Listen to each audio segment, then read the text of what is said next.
Muy buenas tardes, amigos de la Caja de Pandora, buenas noches. Hoy nos encontramos nuevamente con Javier Cantú desde México y tenemos un programa que promete mucho porque tiene información que a mí por lo menos me parece muy importante. El programa de hoy, Javier nos va a compartir desde la visión, desde la perspectiva de la biocuántica, del par biocuántico, el espíritu humano.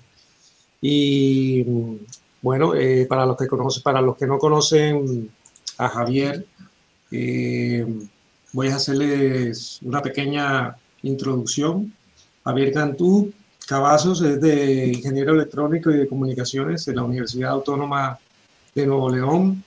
Trabajó para importantes empresas nacionales e internacionales que lo llevaron a desarrollar habilidades en la investigación, que siempre ha tenido un gran éxito y en sus últimos años se ha dedicado a la investigación sobre la biocuántica. Al día de hoy es el autor de varios libros, el de Biocuántica Energética Aplicada y de Regeneración Tisular Humana, Comprobación del Par Biocuántico, Versión, Método Científico y del Mapa Cerebral. Javier es también viaja por todo el mundo, viene mucho a España divulgando esta terapia, el par biocuántico, al cual llama el parteaguas de la medicina. Y bueno, Javier, nada más, un gusto tenerte nuevamente aquí en la Caja de Pandora. ¿Cómo estás por allá en tu tierra, en México? Cuéntanos. Pues muchas gracias, Tote.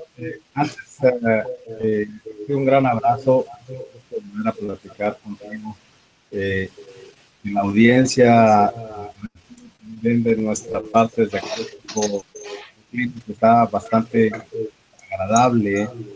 Que reciba un saludo también grande, bueno, con esperanza, compartiendo todo este cúmulo de investigaciones que hemos venido realizando a lo largo de los años.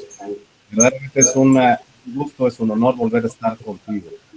Y bueno, pues dispuestos a compartir ahora con tu audiencia en varias partes del mundo para que conozcan desde nuestra perspectiva este tema tan interesante que nos trae el día de hoy.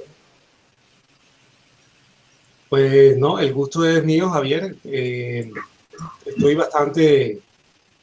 bastante intrigado con el tema, me ha parecido muy interesante.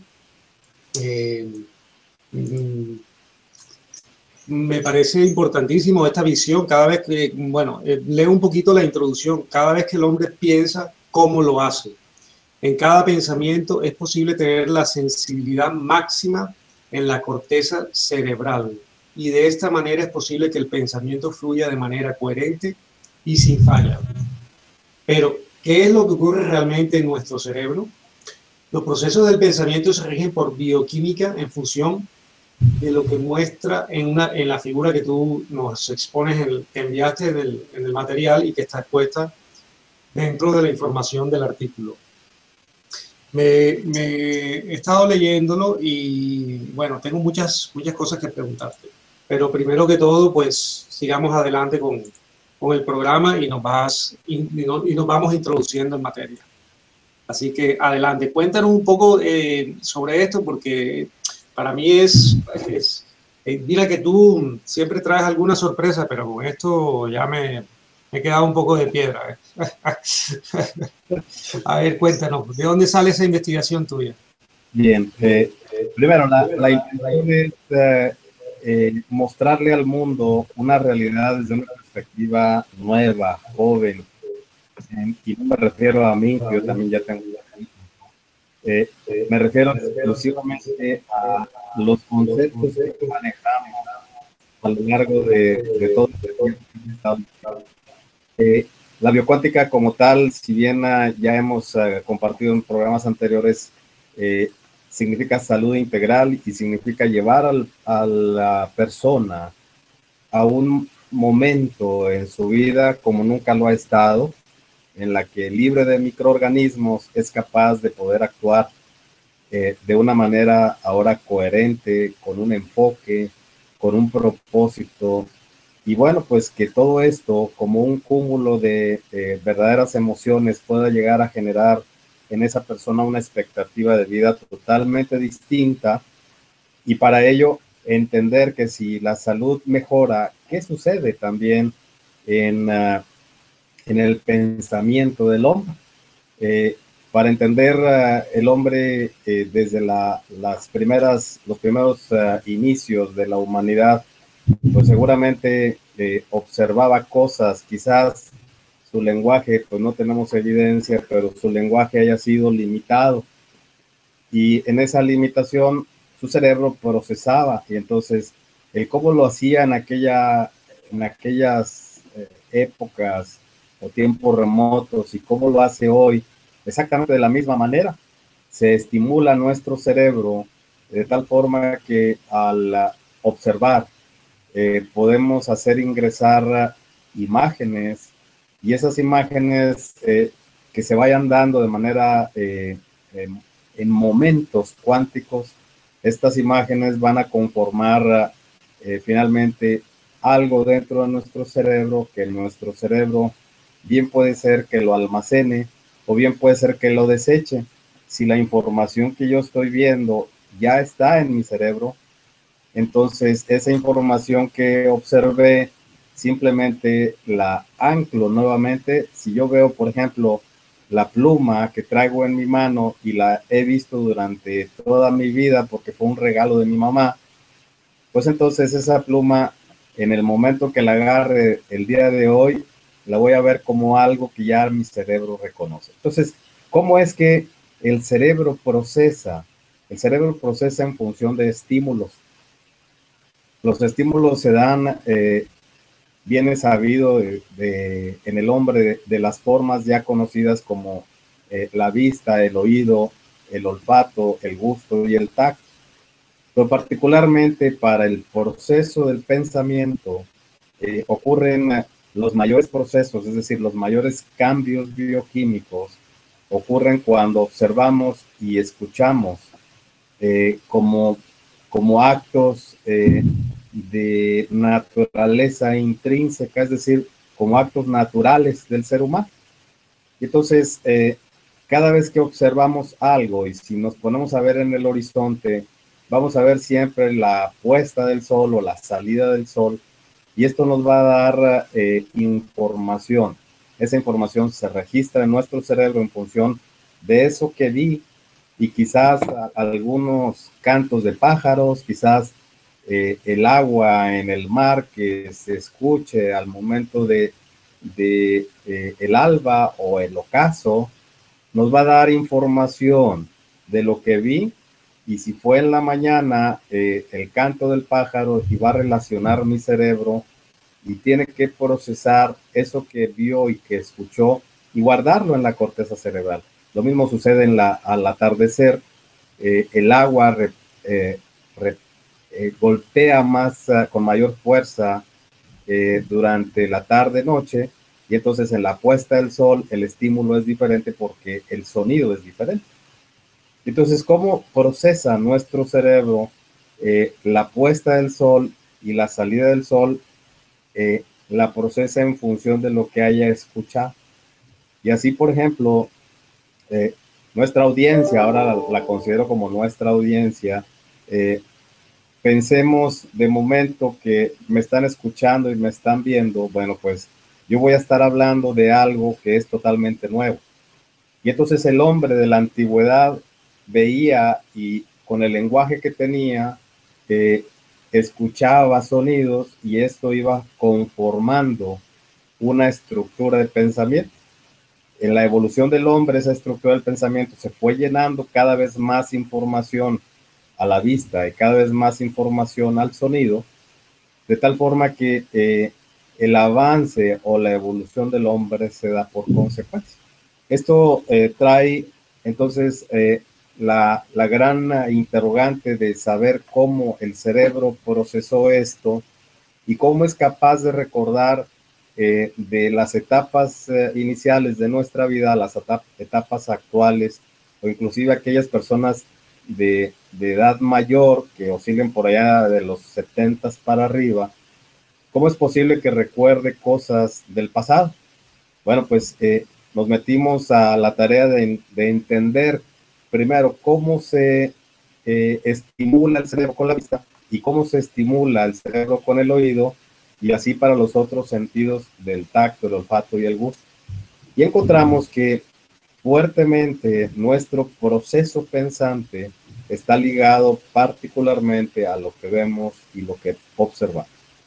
Y entonces, cuando hay información en el cerebro y somos capaces de poder, entre comillas, bajar la información almacenada en nuestra corteza cerebral, entonces se dice que somos seres pensantes.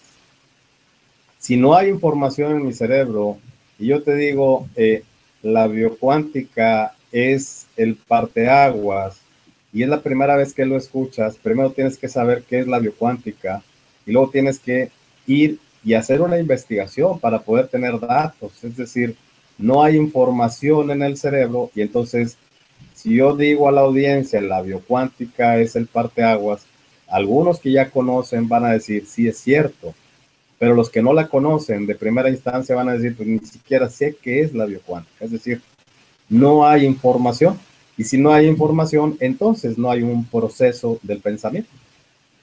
De esa manera entonces es como el ser humano procesa. Si hay información, puede llegar a una conclusión. Si no hay información, tiene que proceder a generar esa información mediante investigación que va a ser vista y va a ser escuchada quizás por otros para formar un criterio y entonces tener datos para decir, sí, sí es el parteaguas de la medicina. Es así como entonces se da el proceso pensante en el ser humano.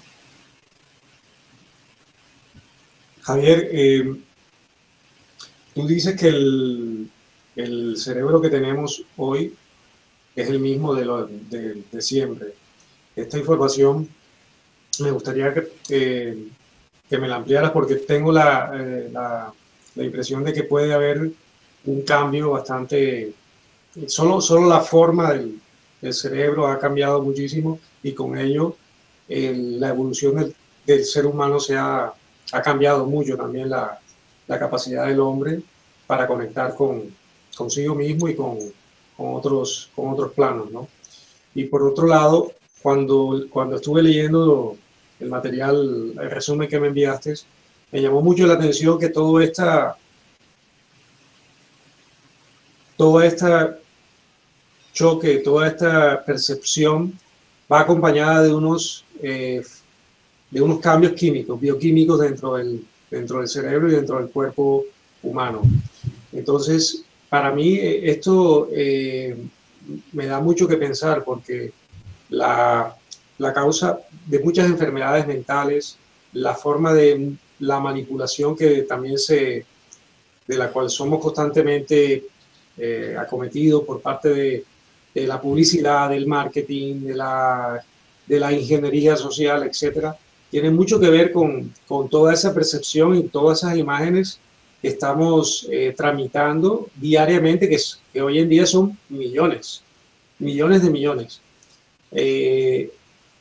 Recientemente también estuve en un congreso de médicos, especialistas, y hablaban sobre que el hombre, hoy en día, nuestro cerebro no estaba preparado por ejemplo, para la luminosidad, que en la naturaleza no hay seres lumínicos como los ordenadores, y esta misma luminosidad, solamente hay pocos seres lumínicos en la naturaleza como son un ordenador, y esto nos capta energía, nos roba energía. Entonces, ya te he dicho muchas cosas ahora de momento, pero a ver qué me puedes contar de esto de momento. Bien, primero, ¿cómo es que yo sostengo que el cerebro sigue siendo el mismo en la antigüedad que en la actualidad? Ahora sí entramos en el proceso de cómo es que el cerebro, valga la redundancia, procesa. Situémonos como cavernícolas. Pensemos que tú y yo somos cavernícolas y que no tenemos un lenguaje amplio, es decir, nosotros hoy conocemos el abecedario y ahí hay vocales y hay consonantes. En aquella época no lo había.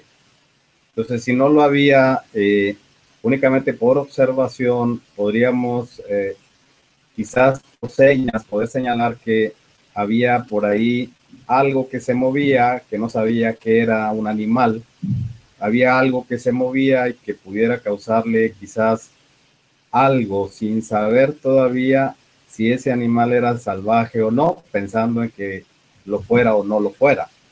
Y entonces ese lenguaje, que era más bien un lenguaje en señas, contra eso que observaba aquella persona, estimulan de manera diferente. Vamos a situarnos en cómo es que la vista estimula hacia la corteza cerebral. La vista como tal, sin hablar de las estructuras del ojo, cuando observamos, digamos, la misma pluma que mencioné, se va a ver en función de la característica que tenga esa pluma, se va a ver tamaño, se va a ver textura, se va a ver textura, no se va a tocar, todavía la estoy viendo apenas. Y entonces ese estímulo ingresa por nuestro ojo, particularmente a través del conjunto de la córnea y de la pupila, y a través de unas estructuras que están alrededor del ojo que se llaman trabéculas o bastones. Esto hace que en función de la textura, el color, el tamaño, es decir, cosas que tengan medición, ingresen como un objeto extraño hacia primero mi vista y después que algo ocurra hacia el cerebro. Ese algo ocurre a través de una estructura en el ojo que se llama fovea central. Esa estructura es una estructura magnética, contra lo que dice la medicina, que es una estructura estática, no lo es. Esta es la estructura que nos permite tener una proyección tridimensional. De tal manera que si yo veo un objeto, ese objeto lo voy a ver en alto, ancho y profundo. Entonces me da dimensionalidad de lo que estoy viendo. Y esa dimensionalidad no la puedo determinar yo más que por bioquímica para que eso ingrese a mi corteza cerebral. Entonces, ¿cómo viaja esa bioquímica? Bueno, pues esa fovea central tiene la característica de poder hacer cambios bioquímicos hacia no únicamente en el cristalino, sino también hacia la mácula, en la parte más lejana del ojo, contraria a lo que sería la córnea, la profundidad del ojo. Ahí la coroide y la retina tienen que hacer cambios bioquímicos y esos cambios bioquímicos van a estimular al nervio óptico.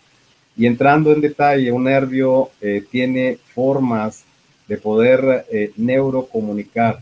En el caso de la vista, lo que tengo frente a mí contra lo que tengo atrás de mí. El nervio lo que va a hacer es hacer una especie de transductor de lo que ocurre enfrente de ese nervio que vendría representando la pupila y la córnea a través de las trabéculas, en función del movimiento que haga la fovea central, y hacia atrás con los líquidos que están en el humor vítreo van a hacer cambios bioquímicos en el cuerpo axonal del nervio óptico. Ese estímulo se da por higroscopía hacia el interior del nervio mismo, del cuerpo del nervio, y entonces con las sustancias que fluyen en el nervio, sin entrar en detalle cómo es que llegan ahí, las sustancias que fluyen en el nervio van a permitir que lo que yo estoy observando, que tiene dimensionalidad, vayan a generar un cambio bioquímico dentro del nervio y ese vaya a lo largo desde la córnea misma hasta la parte posterior del cerebro, que es donde se inserta ese nervio, vaya a generar, junto con los otros nervios que van a determinar el tacto, el gusto, el olfato y el oído, van a determinar la bioquímica precisa de lo que estoy observando. Y entonces, ¿cómo llega ese estímulo? Bueno, viene la córnea, pasa por el nervio, la fovea hace el ajuste, al hacer el ajuste cambia la bioquímica del interior, el contenido que tiene ese nervio, y a lo largo del nervio, desde la córnea hasta la parte posterior de la cabeza, va a generar un cambio, sí y solo sí, otra estructura que está por ahí, que se llama quiasma óptico, que enlaza al otro ojo, observa lo mismo. Si no observa lo mismo, entonces hay un cambio bioquímico. Si observa lo mismo, la solución bioquímica va a seguir viajando hasta insertarse en la parte posterior del cerebro. Y ahí en la parte posterior del cerebro, al momento de insertarse en las circunvoluciones, esa bioquímica que yo observé frente a mí, atrás en la cabeza se va a transducir. Esto significa de generar una bioquímica, se hace un embebido. Esto es como si se desparramara y generara una reacción en cadena. A esto yo le llamé mecánica cuántica. Y esa mecánica cuántica o esa bioquímica sublimada, el Fornix la detecta como si fuera un cambio bioquímico, y al momento que detecta el cambio bioquímico, rápidamente va y hace un análisis a través de otras estructuras que se llaman granulocitos, hace un toque de la circunvolución, y ese toque es llevado a tálamo para poder que se haga el análisis. Se hace el análisis, y una vez que se hace el análisis, si hay que modificar algo en el ojo, el parpadeo, hace algo hacia el hipotálamo para que el escurrimiento que ocurra de tálamo a hipotálamo haga un escurrimiento hacia la glándula hipófisis, y entonces ocurra una secuenciación para que se haga el parpadeo, y en el momento que se hace el parpadeo se deja segregar una sustancia dentro del cerebro que se llama serotonina, y en ese momento que se deja segregar la serotonina, el Fornix lo que hace es ingresar lo que yo observé como una parte bioquímica a través del septum pellucidum hacia la corteza cerebral, pasando por el cuerpo calloso. Es muy complejo todo esto, pero verdaderamente el estímulo es bioquímico. Entonces, aquellos habitantes de la antigüedad que no tenían un lenguaje, únicamente utilizaban la vista y el tacto, quizás a garrotazos, para poder entender que si golpeaban algo, se oía algo, y ese golpe estimulaba al cerebro para poder generar una información adicional, pero el cerebro seguía haciendo exactamente lo mismo, solo que en la masa encefálica no había las reacciones bioquímicas que hoy en día hay, porque hoy tenemos un gran cúmulo de imágenes que las veo, escucho, las toco, las huelo, las pruebo. Entonces, ¿cómo poder entender en aquellas épocas que el cerebro era exactamente lo mismo al que es hoy? Por bioquímica. En aquella ocasión la bioquímica era muy poquita, hoy en día la bioquímica es muy grande por toda la serie de estímulos que recibí. Y así te pongo otro ejemplo. En la actualidad tú agarras a un bebé y al bebé le pones, cuando ya tiene la capacidad de sostener algo en su mano, le pones algo en la mano, y ese algo va a hacer toda una serie de estímulos. Primero lo ve, luego lo toca y lo siente. En el momento de tocar y de sentirlo, hay estímulos también a través de nervios que van a llegar exactamente de la misma manera que cuando yo observé esta pluma en el ejemplo que di. Entonces, el cerebro humano sigue siendo exactamente lo mismo. La variación es que no hay cambios bioquímicos en aquella época de la antigüedad, y si no hay cambios bioquímicos como los hay ahora, quiere decir que el cerebro antes no se inflamaba lo que se inflama hoy. Y entonces, ¿por qué se inflama? Por esa sublimación que tiene el cerebro, dada precisamente por los nervios que están conectando a nuestro sentido. Es por eso que yo estoy totalmente seguro que el cerebro hoy era exactamente de la misma naturaleza que el cerebro antes, y la variación está en la cantidad de información o de reacciones bioquímicas que estimulan en la corteza cerebral, y un estímulo en la corteza cerebral va a generar un cambio como músculo que pudiéramos pensar que es el cerebro, va a generar un cambio, es decir, un músculo más fuerte hoy en día que en aquella ocasión. En aquella ocasión, yo quiero imaginarme que tú golpeabas algo y aquella persona, aquel cavernícola, en el golpe volteaba para ver qué era. Pues el golpe estimula el oído y la vista ancla que ese golpe que se dio entonces corresponde a un movimiento que su compañero de tribu pudiera haber llegado a hacer. Entonces, esa es la razón por la cual sostengo que el cerebro es totalmente igual. La diferencia es la cantidad de estímulos bioquímicos que se reciben.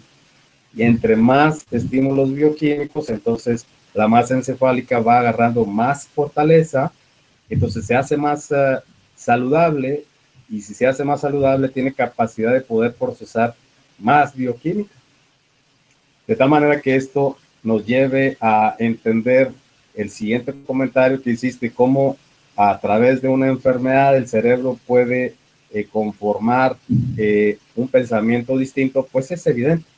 Si todas las reacciones bioquímicas que se dan en un cuerpo sano estimulan mi masa encefálica de una manera, si en mi cuerpo hubiera microorganismos y eso equivale a bioquímica adicional a la que tiene mi naturaleza, esa bioquímica va a generar una alteración en ese músculo que tenemos como cerebro, y entonces en vez de fortalecer, lo viene a deteriorar y empieza a tener deformaciones. Y podemos ver, hay imágenes que médicos han compartido con nosotros de cómo es posible que un hemisferio cerebral esté más pequeño que otro hemisferio cerebral.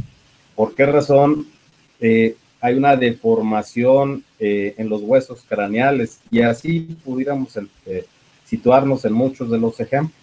El pensamiento como tal es complejo, tal como lo describí, pero sobre todo nos lleva a entender que si no hay enfermedad, evidentemente nuestro cerebro se va preparando y va generando sustancias ulteriores, es decir, sustancias que jamás en su vida había generado, porque había tenido en su cuerpo durante toda esa vida virus, bacterias, hongos y parásitos, de tal manera que cuando ya no los tiene, ahora este ser, como tú le llamabas, luminoso o con luminosidad, genere algo en nuestro primero cerebro y después en nuestro cuerpo, para que cobre aquella fama que se ha creado de que el ser humano emana energía de una manera natural, como si fuera un ser luminoso. Bueno, pues cuando hay enfermedad, ese ser luminoso se convierte en un ser que necesita iluminación, es decir, que necesita energía. Y entonces, ¿cómo entender a través de la biocuántica que esto, cuando el cuerpo humano está enfermo, requiere energía para sanar, y cuando el cuerpo humano está sano, ahora emana energía, es decir, se convierte en un foco luminoso? ¿Qué ejemplo pudiera dar con esto?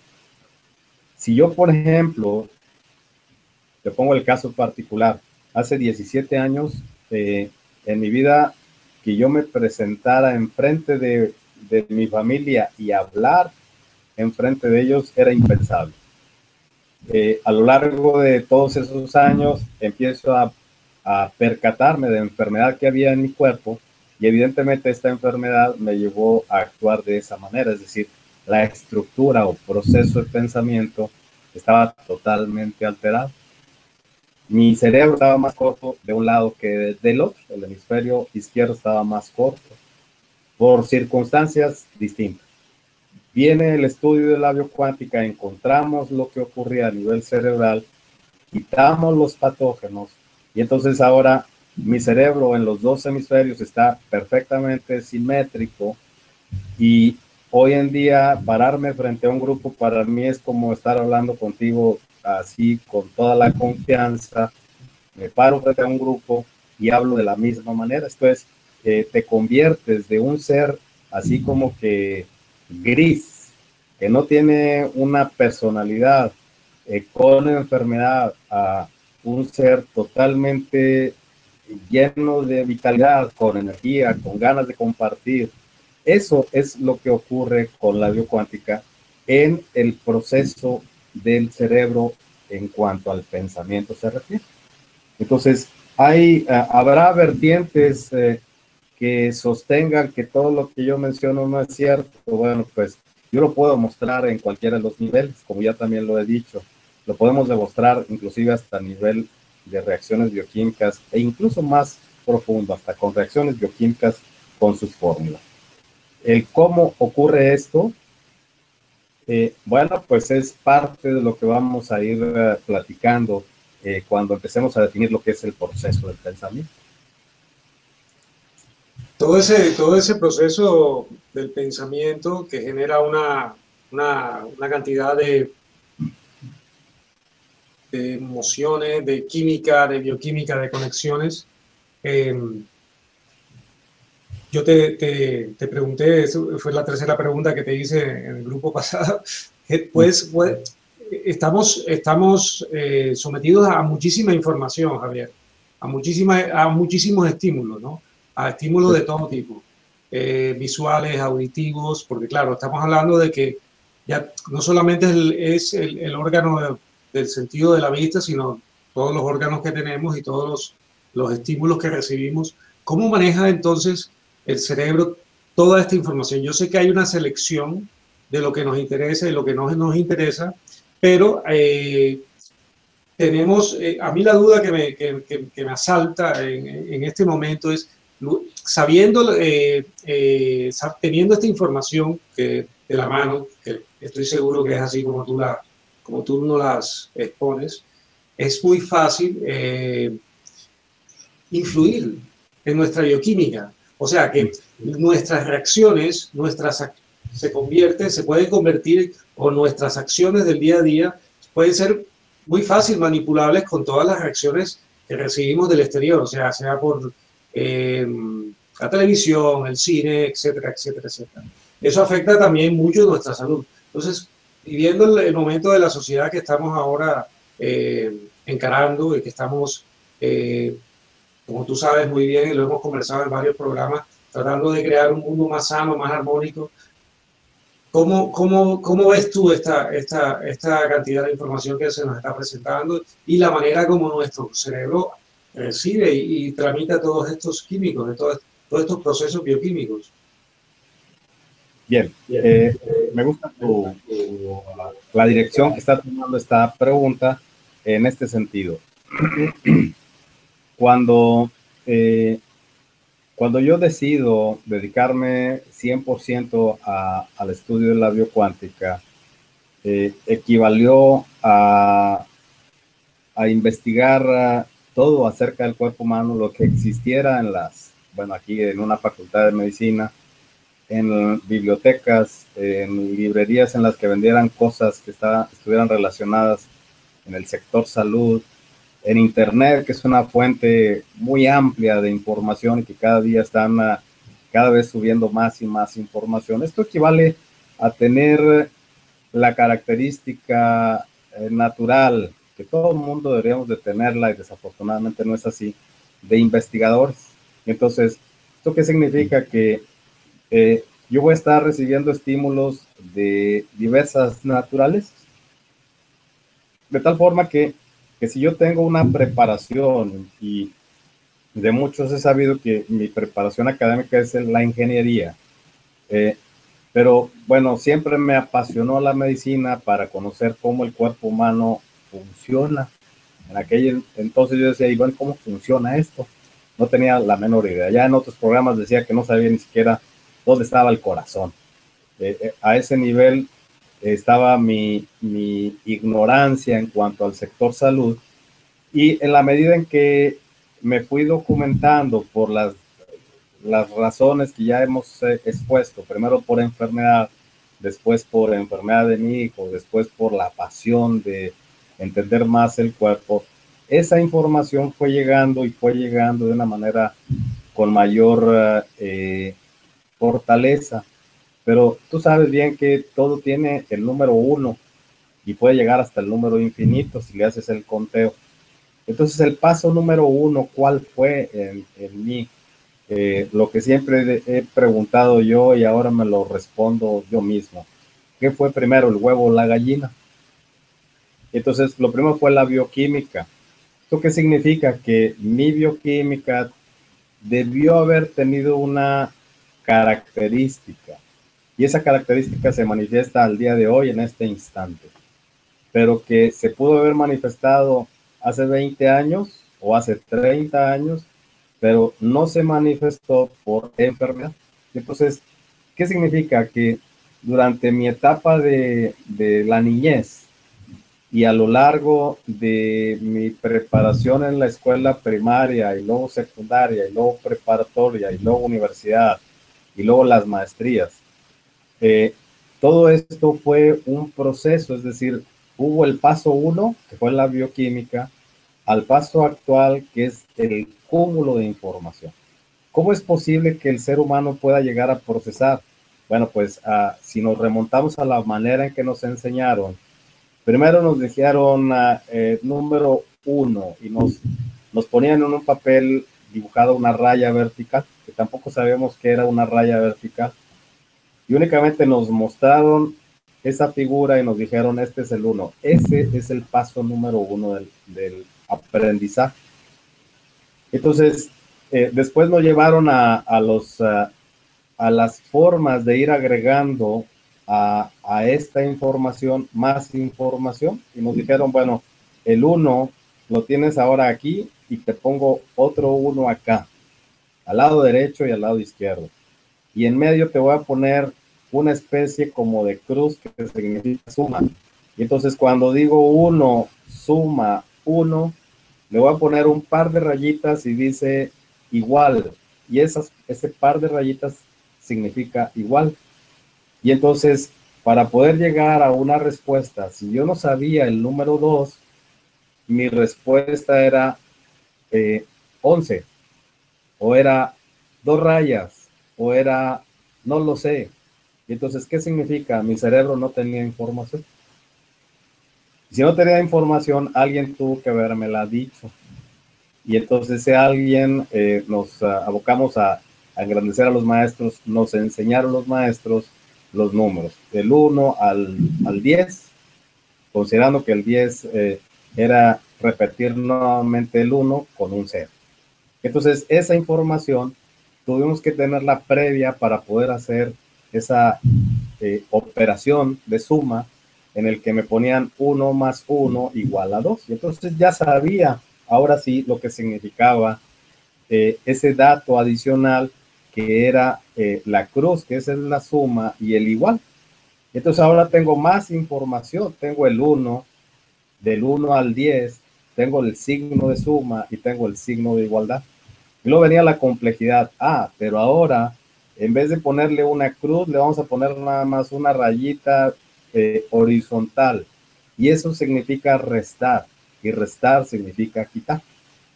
Entonces, la complejidad para a uno quitarle uno, pues era como, no sé qué significa el cero o nada, o no entiendo. Entonces alguien me explica y vuelvo a tener más información. Y así fue transcurriendo toda nuestra vida, en la que el inicio fue alguien que me enseñó el número 1, y ahora a través de la ingeniería conocí el infinito. Y bueno, conocer el infinito pues no tiene un valor, más sin embargo denota que es una gran cantidad. Eso es todo lo que denota. Y entonces mi cerebro, ¿cómo procesa el 1 y cómo procesa infinito? Pues en función de la información que tenga. Si yo no tengo información, evidentemente no voy a poder razonar esto. Si es así, entonces, ¿cómo es posible que esta gran cantidad de información que tenemos hoy en día sea tan valiosa, que de generación en generación ahora es mayor? Bueno, pues es muy sencillo. Hoy en día nace un niño, y un niño, yo he visto aquí algunos bebés que nacen después de la biocuántica, y al año de nacido, la mamá le dice al niño: Valentino, por favor, saca el iPad y ponte a jugar. Al año de nacido, año 2 meses de nacido, tú dices, no puede ser, no lo va a hacer. Y entonces lo ves y ves al chiquillo que va, agarra el iPad y con su manita le empieza a mover con el dedito hasta que encuentra el juego que él quiere jugar. ¿Cómo es posible que ese cerebro apenas de un año tenga información de un iPad y que le tenga que mover con su dedito de un lado a otro para mover y desplazar las páginas? ¿Qué pasó conmigo que me enseñaron el número 1 en un pizarrón con un gis de color blanco? Hoy en día te enseñan el número 1 con una pantalla electrónica. Y entonces, ¿qué es? Esto es la evolución. Lo mismo que tú mencionaste al principio de la pregunta, significa que hay más información y el niño hoy en día tiene capacidades superiores, pero el cerebro es exactamente igual. La información que ingresa ahora, debido a esa evolución que ha tenido el hombre a lo largo de la vida, bueno, pues le da al hombre mismo la posibilidad de poder llegar a, ya no nada más a la luna, a lo mejor a cualquier otro planeta o hacer viajes fuera de nuestra órbita y llegar a lugares insospechados. ¿Cómo puede ser eso posible? Con información. Y esa información es bioquímica, es algo que ingresó al cerebro y que el cerebro de esa persona es capaz de poder desarrollar. Entonces regresamos al principio. El principio nada existía. Había únicamente oscuridad. Eso es lo que dice la Sagrada Escritura. Hoy en día, sin hablar por el lado de la religión, llegamos al principio de nuestra vida y en nuestra vida existía medios de comunicación, periódicos, internet, redes sociales. La información que tengo hoy en día es totalmente diferente, pero sigue siendo exactamente el mismo cerebro. La información que hoy tengo, tú agarras a un niño o a un joven que tú no entiendes cómo funciona un móvil y el joven te dice, a ver, préstamelo y en menos de 10 segundos te solucionó el problema. ¿Cuál es la diferencia? Es que ya estoy muy viejo yo para aprender eso. No, no tengo información en mi cerebro que sea capaz de poder utilizar esa información para dar una respuesta exactamente de la misma manera. Entonces, esto es un proceso y es muy complejo. Y entonces, ¿quién se dedica a controlar todo el pensamiento? A ese nivel bioquímico hay una estructura en el cerebro que se llama fornix. Y en esa estructura del pensamiento, el fornix también controla nuestros pensamientos. Vamos a poner el caso de que tú o yo, cualquier joven, hombre, en edad de tener novia, ve a la joven y la joven le gusta tanto, pero que él no decide el momento para poder decirle si quiere ser su novio. Y se da el momento y ese momento el joven por enfermedad no decide pedirle a esa mujer ser su novia. Y en cambio llega otra persona que así de bote pronto dice, chava me gusta, le voy a pedir que sea mi novia y le pide que sea tu novia, su novia, y finalmente la muchacha accede, pero se te queda viendo a ti. ¿Qué pasó? ¿Por qué uno actuó y el otro no?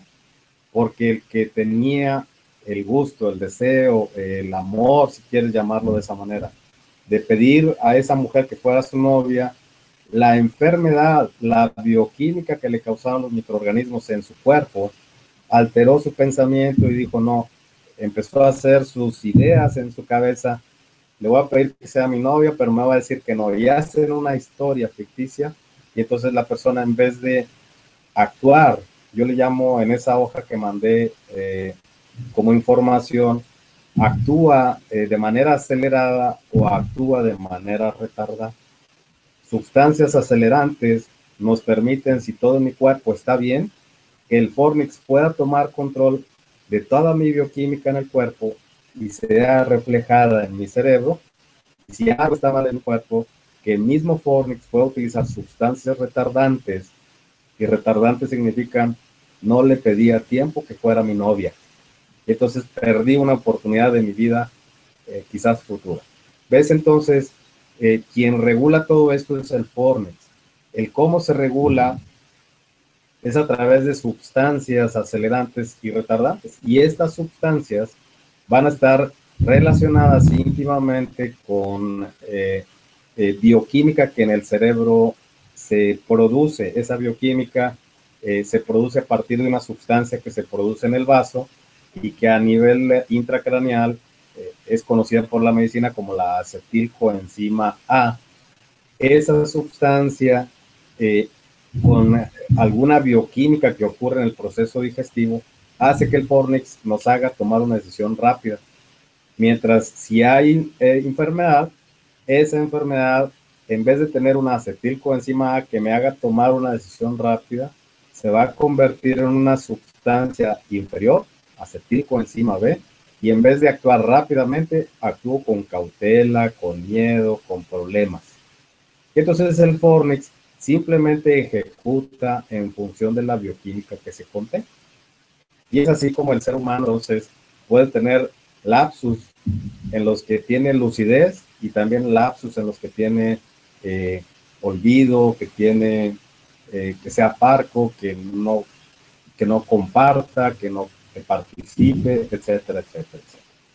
Entonces, esto lo hace el Fornix totalmente de una manera bioquímica a nivel intracraneal, con estructuras bien definidas por la medicina, que ahora con la biocuántica hemos sido capaces de poder engranar todo ello para que el cerebro tenga ahora sí a bien poder procesar el pensamiento tal cual como un proceso en el que deba de tener una entrada, un proceso y una salida. Y de esa manera, entonces, tenga coherencia lo que pienso y lo que hago y lo que actúo. Javier, según lo que leí, ¿tú consideras que todo digamos, el conocimiento que tiene que cada ser está almacenado en los lóbulos del cerebro, ¿no? ¿Es correcto? Sí. Para ti, la idea de los registros akáshicos, de estos registros que no están dentro de nuestro cerebro, sino que están fuera, ¿no estarías a favor de ello? Esta es una pregunta todavía más entera. Me gusta. Estos registros que no están dentro de nuestro cerebro puede, ya sabemos, vibrar. Nuestro cerebro vibra a una frecuencia bien fundamentada. Nuestro cerebro vibra a una frecuencia de 7.8 Hz.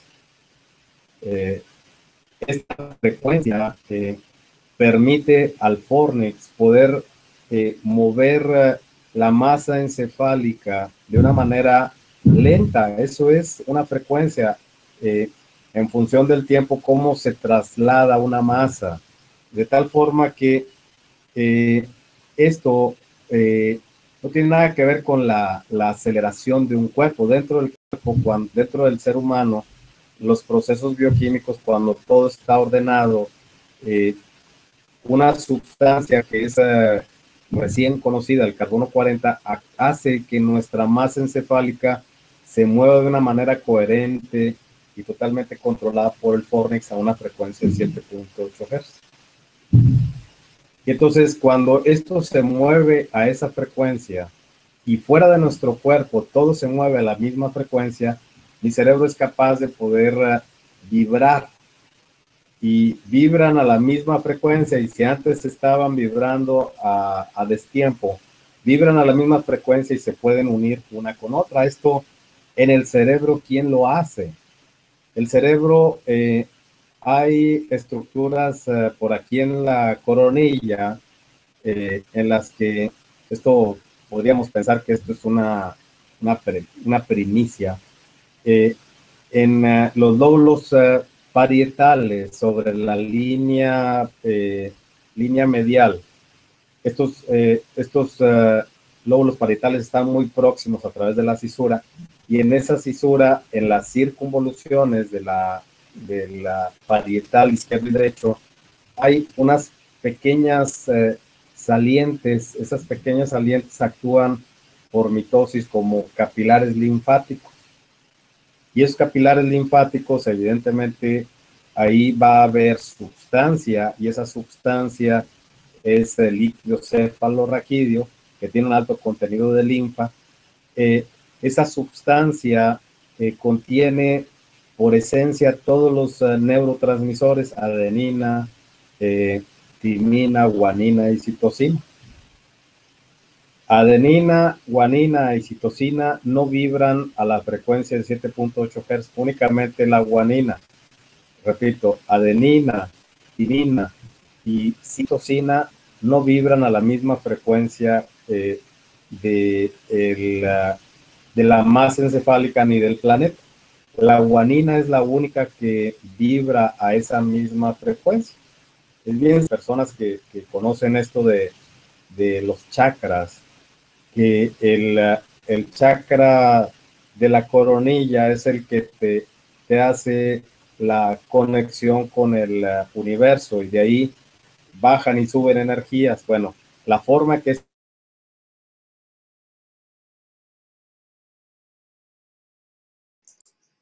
Parece que Javier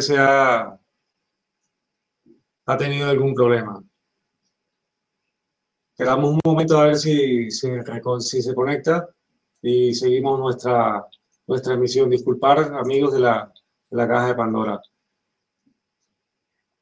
Esperemos un momento a ver qué pasa.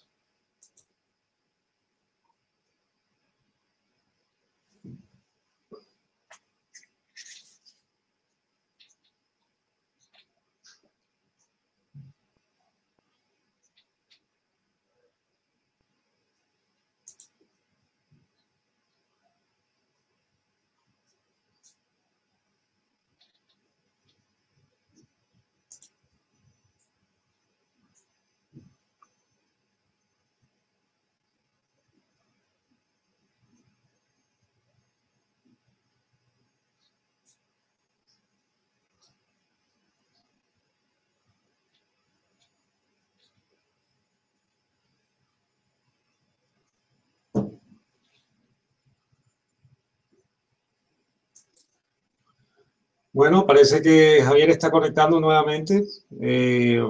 Vamos a darle unos minutos a ver si podemos continuar con este programa que está muy interesante en cuanto a todas las conexiones bioquímicas del cerebro. Esperemos que lo solucione. Mientras tanto, para las personas que están interesadas en hacer preguntas, poner pregunta en mayúscula y dejarla escrita para pasárselas a ver al final del programa.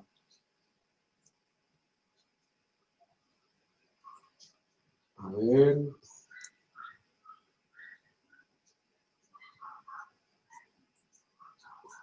Minutico, esperamos.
Hola Javier, ¿ya estás?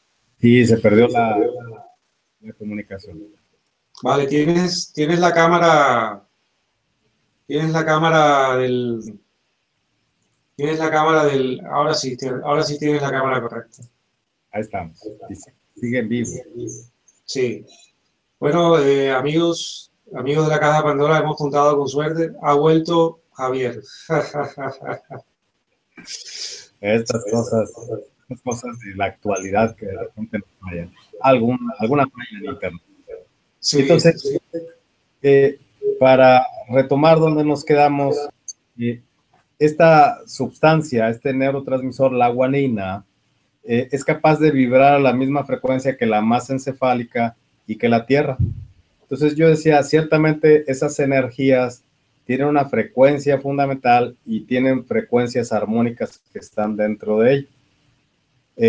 De esta manera, entonces, cuando bajamos información de esos registros externos, debemos de entender que la frecuencia de oscilación que vamos a buscar para que se haga una, tiene que ser la frecuencia fundamental, es decir, que ambos valores, en el caso de mi cerebro y en el caso del registro que está por acá afuera, tenga que ser exactamente de la misma frecuencia, para que en esa misma frecuencia entonces todo pueda fluir en cuanto a información se refiere.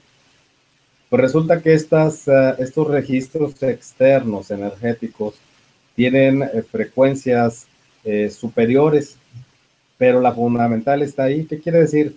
Que puedo llegar a tener una neurocomunicación debido a precisamente la guanina en mí y a las frecuencias armónicas que están en estos registros externos. Entonces, de esta manera poder entender que lo que ocurre en mi cerebro, si tengo el conocimiento, es decir, si tengo la información de cómo vibra mi cerebro y qué sustancia es la que provee esa vibración y cómo es posible que pueda llegar a hacer un clic entre las energías de mi exterior, pues debo de entender primero que para poder que eso se dé, tiene que tener la misma frecuencia fundamental. ¿Esto qué significa? ¿Quién, y esto sería yo creo que tema de otra ocasión, quién hace que esos registros que están fuera de mí estén ahí? Bueno, pues sin entrar en el detalle, esto es energía del campo etéreo, es decir, ahí hay energía de todos los grandes pensadores, está tu energía, está mi energía, y en fin, si todo aquello que yo estoy buscando, tener un complemento de información, repentinamente viene a mi mente, ya sé cómo le voy a hacer. Ese ya sé cómo le voy a hacer significó que hubo una vibración que repentinamente hizo clic con la guanina de tu cerebro y que algo que ya existe está en el campo etéreo, y ese que algo que ya existe como esa energía se gancha precisamente por tener la misma frecuencia fundamental, aún y que la energía que está en el exterior tenga una frecuencia armónica. Esto es también igual de complejo, más sin embargo, cuando viene a mi pensamiento algo como aquel foquito que se alumbra aquí en mi cabeza y que te da la connotación de que te acaba de llegar una idea, esa idea finalmente alguien en su forma de pensar, con las características y conocimientos que tenía, vibró su cerebro y fue capaz de que esa vibración se convirtiera en una energía que está fuera del cerebro, en la que medirla, verdaderamente es posible medirla, sería muy complejo medirla, pero tiene la posibilidad del ser humano de poder llevarla a cabo. Hoy en día estoy tratando de hacer yo un experimento en el que pueda medir precisamente mi pensamiento cuando yo ejecuto la terapia, en la que mi cerebro está trabajando sin yo estar sacando una voz o un sonido de mi boca, poder tener a través de un electroencefalograma gráficas que me puedan permitir visualizar electrodos conectados en mi cerebro, electrodos conectados en la persona que está tumbada en la camilla, y que cuando yo digo, dentro del protocolo hay un paso que digo bacteria. Cuando yo en mi pensamiento digo bacteria, ese pensamiento hace vibrar un neurotransmisor en mi cerebro, y ese debe de tener una resonancia con el neuroreceptor del paciente. Entonces, el cerebro mío debe de vibrar y mostrar una gráfica. El cerebro del paciente debe de vibrar a destiempo y mostrar la misma gráfica. De tal manera que las mismas frecuencias fundamentales podamos en el en el espacio y en el tiempo, hacer que coincidan ambas, el que genera y el que recibe, de tal manera que esto nos permita tener la asertividad, la seguridad de que cuando yo digo en el protocolo el paso de bacteria, ocurra algo en el cerebro del paciente que vibre y que haga algo, lo que yo diseñé en la biocuántica, que se ejecute una secuenciación genómica biocuántica. Y más aún, me voy a ir todavía más aún, que esto ya lo hemos expuesto con un psicólogo, psiquiatra experimentado, con un valor humano muy grande. Vamos a hacer que cuando yo hago la terapia, en presencia se pueda ver esa gráfica y emular una terapia a la distancia para poder comprobar que si yo digo bacteria en mi cerebro y digo a Toti, bueno, pues voy a checarte a la distancia, pero yo tengo aquí a mi esposa tumbada en la camilla y hago un procedimiento para poder hacer la conexión neuronal, eh, que ese procedimiento me lo muestre una gráfica en un electroencefalograma, que me muestre las ondas de mi cerebro cuando digo bacteria, que lleguen al cerebro de Lupita, que se traduzca a bacteria y que lleguen a tu cerebro que estás a la distancia con la misma gráfica en el desplazamiento del tiempo. Entonces, de esta manera poder entender que cualquier registro que está fuera de nuestro cerebro es posible alcanzarlo, primero si tenemos el conocimiento, que es el neurotransmisor, que es la guanina, y evidentemente alguien que le haga resonancia a ese neurotransmisor, en este caso sería la dopamina. Entonces, bueno, pues son procesos, es bioquímica, eso se puede demostrar y poderlo demostrar significa tener conocimiento, evidentemente, de cómo funciona el cerebro y cómo procesa y cómo piensa el hombre para poder entender que eso es factible. Hoy en día es totalmente factible porque hemos hecho cosas verdaderamente maravillosas, eh, conociendo la forma en que el cerebro humano procesa cualquier pensamiento. Cualquier pensamiento, conocemos cómo es que el cerebro humano lo puede procesar. ¿Ok? Javier, tengo una pregunta de dos personas del chat, Ada e Iliana, que preguntan cómo se puede saber cuando tenemos una parte de nuestro cerebro más pequeña. Bueno, hay estudios de resonancia nuclear magnética que muestran gráficamente lo que ocurre a ese nivel. Esto es posible hacerlo ya con aparatos que existen en la actualidad en la medicina. ¿Cómo podemos hacerlo a través de la terapia? Bueno, pues hay 5 sustancias que con un examen de una biometría hemática completa, antes de hacer la terapia podemos corroborar esto. Y durante la terapia, ¿cómo podemos hacer para que esto se dé? Simplemente cuando la persona está tumbada en la camilla, y hablamos de una persona que corporalmente tiene miembros inferiores, miembros superiores, todo su cuerpo completo, cuando está tumbada en la camilla, podemos ver aquí con mis dedos, voy a escenificar la diferencia cuando un lado está más corto que el otro, no es nada más los hombros, sino es todo el de mi cuerpo derecho, en este caso que estoy mostrando acá, que se hace más pequeño. El fornix, que tiene a bien siempre protegernos, lo que va a provocar en nuestro cuerpo es proveer de sustancias para que esas sustancias protejan algo desde el pie, desde el dedo gordo del pie hasta el primer cabello que salió en el lado derecho, provocar que se retraiga la masa, que se haga más pequeña la masa para proteger. El 99.2% de las veces protege algo en el tórax. El 0.6% a nivel intracraneal y el resto puede ser ya sea mi brazo derecho o mi pierna derecha, que algo detectó el fornix y que tiene que hacer una secuenciación de protección. Entonces, ¿cómo darnos cuenta si el cerebro está más pequeño? Cuando una persona llega a tu consulta, es muy sencillo, lo tumbas en la camilla y mides la distancia de los hemicuerpos. Si ambos están normalizados, no tienen ningún problema.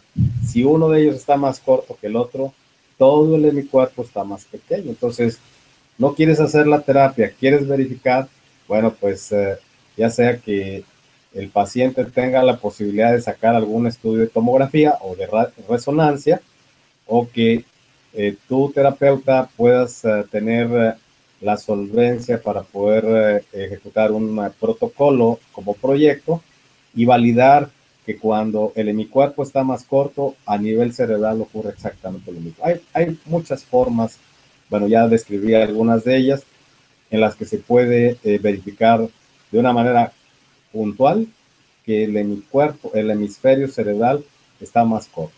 Puede haber también daños a nivel cromosomas, que en la gestación no se desarrolló correctamente, particularmente es el cromosoma 1 y el 25, que no se desarrolla totalmente el cerebelo o no se desarrolla el temporal en esos cromosomas. Bueno, pues el efecto es, se hace más pequeño el hemisferio cerebral y también da una manifestación a través de una resonancia magnética nuclear. Ok, esas son las formas de poder detectar. Javier, ¿qué sucede con esta reciente enfermedad que está muy de moda en Sudamérica, el Zika, con estos niños que han nacido con el cerebro más pequeño, con microcefalia? ¿En qué afectará para ellos el desarrollo cognitivo y el desarrollo de todos los pensamientos y todo esto, todas estas funciones bioquímicas? Bien, esto también es muy importante, es de actualidad. El virus Zika siempre, siempre habrá existido. Es decir, de alguna forma se ha estado relacionando la microcefalia. Hay algunos artículos que dicen que esto tiene vertientes que no son actuales. Esto viene también a complementar la información que a través de la Organización Mundial de la Salud se da, en el sentido de que esto ya ha existido. Bueno, pues hay mucha información que te puede dar datos muy concretos de que esto no es nuevo. Más sin embargo, la microcefalia significa un desarrollo trunco del cerebro. Y entonces, ¿cómo se da esto? El virus Zika tiene características bastante similares a lo que es una influenza, muy particularmente a una gripe aviar. Se dice por ahí en algunas partes que es debido al piquete del mosquito Aedes. Bueno, pues no lo vamos a descartar. El buscar la fuente de contagio, yo creo que sería muy complejo llegar a ella. Es más sencillo ir y buscar la fuente de la solución, que es tender a la paciente o al paciente que tenga alguna enfermedad y asegurarnos que el sistema inmunológico esté elevado y de esa manera le puede hacer frente a cualquier enfermedad. Entonces, si nos enfocamos en la vertiente del virus Zika, que es únicamente, o lo están tratando de ver como exclusivo de mujeres embarazadas que han tenido su producto, su bebé, y que se presenta como un error genético, la microcefalia, pues entonces es entender si es un virus, cuál es la secreción de un virus y dónde actúa ese virus. El virus Zika, como cualquier otro virus, tiene una secreción de un alcohol. Y el alcohol, si tú te lo pones en la mano, te va a resecar, va a estar frío, te va a resecar. Dentro del cuerpo, ¿dónde se da los puntos de mayor contaminación? Se dan en el diafragma. El diafragma, como una estructura conectiva al cerebro, le informa totalmente lo que ocurre a nivel tórax superior y a nivel tórax inferior. De tal forma que en una mujer que entra en gestación después de una relación sexual, si el diafragma está ya contaminado con ese virus, que bien pudo haber sido algún virus de la influenza, cuando realmente fue un virus Zika, la secreción del virus con lo demás que pueda llegar a existir en esta mujer, me refiero a lo demás, virus, bacterias, hongos, parásitos adicionales, pueden llegar a tener repercusiones primero en el diafragma y luego a través del diafragma en escurrimientos que se dan, es sobre el diafragma derecho, escurrimientos que se dan a través del ligamento redondo hepático. Ahí en el ligamento redondo hepático se produce una sustancia, contrario a lo que diga la medicina, se produce en el ligamento redondo hepático la inmunoglobulina E. Y cuando hay gestación, en el momento en que el huevo va y toca la pared del endometrio, al momento del toque, en el endometrio hay inmunoglobulina E y en el huevo no lo hay. Entonces se genera una ionización que permite que dé la impresión como si el huevo se separara, como si fuera a rodar hacia afuera del endometrio, y en el momento que eso ocurre ingresan sustancias en el interior de ese huevo. La sustancia que ingresa es un ácido glutámico. Inmediatamente que ingresa el ácido glutámico, esto trae contenido de la inmunoglobulina E como uno de los constituyentes. Entonces, ingresa la inmunoglobulina E y entonces inmediatamente se produce una reacción bioquímica y el resultado final es dopamina adentro. Y cuando hay dopamina, por las cargas eléctricas que tiene, simplemente ese huevo que estaba abierto, ingresa el ácido, se produce la dopamina, se vuelve a cerrar, y en el momento que se vuelve a cerrar, ahí adentro está la toxina del virus. Y entonces ya es cuestión nada más del desarrollo gestacional para que esto que se unió en el endometrio, que está vascularizado, propiamente ya como un ser humano en desarrollo, ahora con las características de esa toxina del virus en el cromosoma número 1 y en el cromosoma número 25, esas características se repliquen en todos los procesos de mitosis, de tal manera que lo primero que ocurre para proteger a ese ser humano en desarrollo, que le llamen embrión, como le quieran llamar, pero es un ser humano en desarrollo, provoque que lo que va a recubrir como una cápsula a ese ser humano en desarrollo, el saco amniótico, en el saco amniótico se impregne con el alcohol producto de ese virus, y evidentemente se desarrolla totalmente el proceso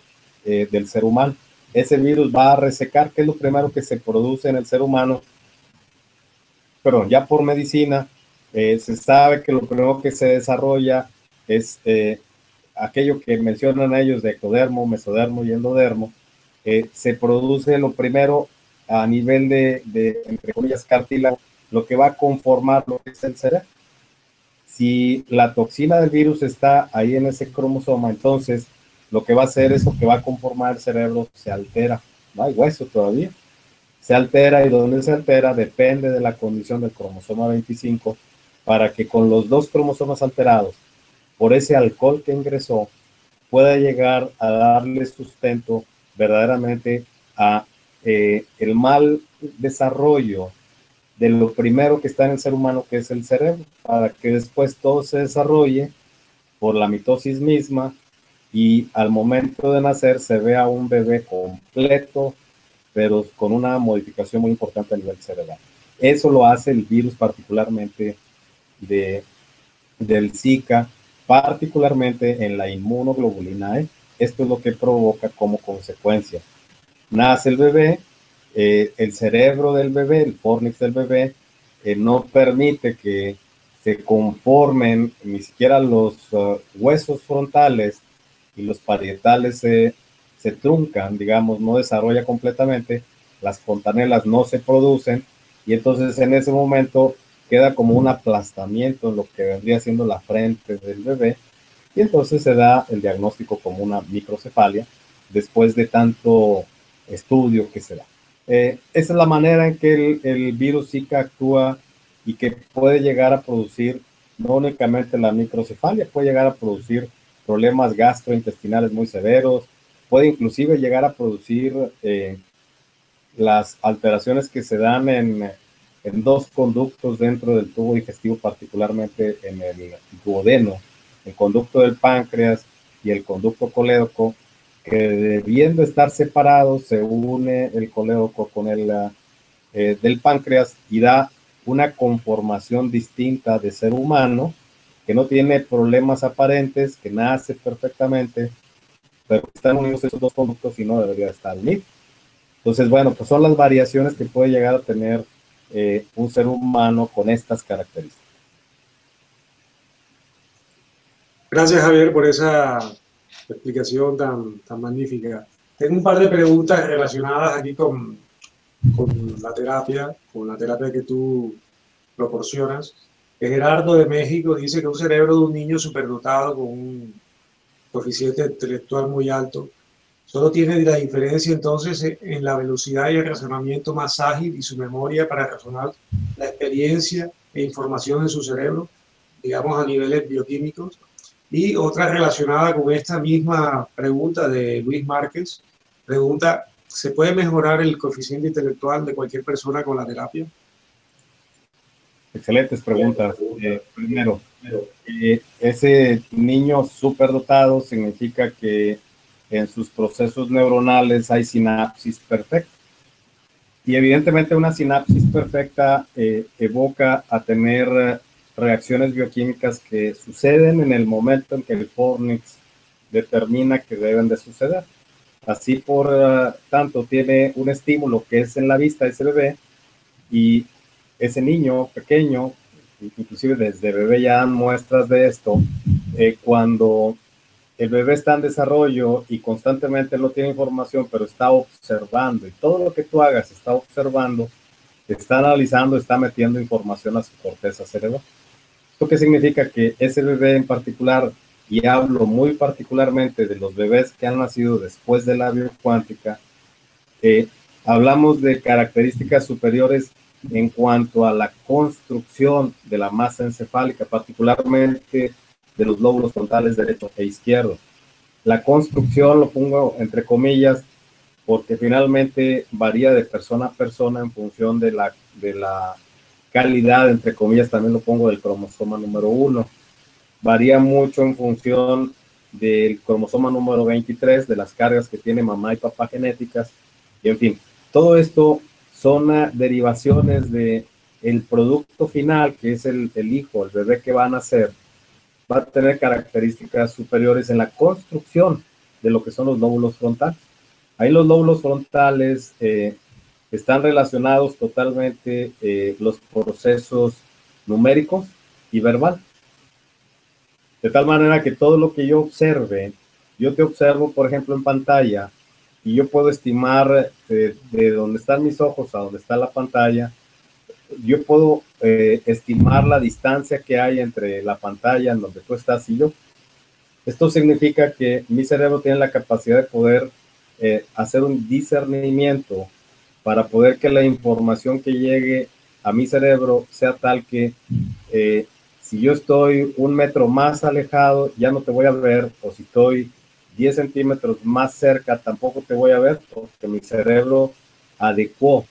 Esto a lo que quiero dar a entender es que nuestro cerebro, gracias a los lóbulos frontales, primero, al momento del estímulo, rápidamente ve dimensiones. Y una vez que ve dimensiones, si hay lenguaje, es decir, si hay información, traduce. Si no la hay, mete esa información a la corteza cerebral, procesa esa información y entonces ese bebé erudito o genio, sin decir palabra, te va a estar señalando cosas que dices tú, pero ¿cómo puede ser posible que me lo señale? ¿Por qué razón? Bueno, porque el lóbulo frontal está tan fuerte que lo único que le hace falta a ese bebé es información. Y esa información la dan las enciclopedias ilustradas, particularmente los paisajes. Tú muéstrale a un bebé un paisaje y se lo describes, o muéstrale una enciclopedia ilustrada y léele el cuento, y en el momento en que ese pequeño empiece a coordinar las palabras, te va a contar historias que te van a parecer ahora sí que extraordinarias, más sin embargo, no tiene nada de extraordinario en el sentido de que se estimula perfectamente por la vista, lóbulos frontales fuertes y en el momento en que tiene información, el lenguaje, las vocales y consonantes, pueda hacer la articulación, y esa articulación en un proceso de pensamiento, el fornix puede empezar a soltar las palabras de manera aislada y luego de manera coordinada. Entonces, se dice entonces que ese bebé o ese niño puede ser un genio. Si se enferma ese bebé que era un genio, se convierte hasta la posibilidad inclusive, y disculpe la audiencia la palabra, pero se puede convertir hasta en un idiota. ¿Por qué? Porque la enfermedad altera la bioquímica, particularmente del ciclo de Krebs, es el ciclo digestivo, y esa bioquímica alterada, cuando llega la bioquímica a través de la sangre al cerebro, ya no procesa en perfección, ya no se hace la sinapsis perfecta. Entonces tienes ejemplos de niños que les dices, ¿dónde andabas? Y se te queda viendo y no sabe qué contestar. Y no sabe qué contestar porque su cerebro está buscando la información en la corteza cerebral. Y no sabe distinguir si estaba en el parque o si estaba en el colegio o si estaba con un amigo. Y no tiene la intención de mentir, simplemente no tiene información. Y esa información ahí está en la corteza, pero la enfermedad hace que se retarde la respuesta como un peligro. Luego entonces ellos, estos bebés, estos niños pequeños, con buena información, porque eso es lo que tenemos que buscar, con buena información van aumentando su acervo cultural, de tal forma que cuando llegan a una edad de 3 años, y yo he visto aquí niños de 3 años, que empiezan a platicarte, niños después de la biocuántica, que empiezan a platicarte, y estos niños empiezan a dar datos como si fueran niños adultos. Es decir, empiezan a coordinar una conversación con una claridad que únicamente la puedes ver en un adulto. ¿Por qué razón? Pues porque toda la información que fue estimulada por la vista y que la mamá o el papá le fue describiendo con el oído, cuando ese niño o esa niña tuvo a bien poder empezar a balbucear y después decir palabras y después coordinar pensamientos, te empieza a hacer las historias como si fueras tú, si fuera yo. Entonces, a la segunda pregunta de si es posible mejorar el coeficiente intelectual de un adulto hoy en día, la respuesta es sí. Y pongo un ejemplo, llega una niña que, bueno, de 10 años, que en su vida había sacado 10 en matemáticas, jamás. Entonces la mamá apurada me comparte eso y le digo, bueno, pues lo que vamos a hacer es que vamos a tratar a tu hija, le vamos a seguramente encontrar virus, bacterias, hongos, parásitos, los quitamos, la bioquímica del sistema digestivo va a mejorar y cuando llegue esa bioquímica al cerebro va a mejorar su capacidad intelectual y su razonamiento cognitivo. Entonces, bueno, se van, a los 30 días regresa y la niña venía feliz con un papel en la mano para enseñarme el primer 10 que se había sacado en su vida. La mamá feliz también. Entonces, ¿qué pasó con esa niña en ese momento? Que la capacidad que tenía su cerebro era tal que por enfermedad no le permitía procesar perfectamente. Quita esa enfermedad y procesa rápidamente.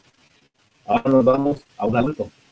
En un adulto joven, cuando tiene problemas, particularmente siempre te dicen es que no me gustan las matemáticas o no me gusta leer. Entonces, ¿qué significa? Que los lóbulos frontales tienen algún problema de alguna naturaleza.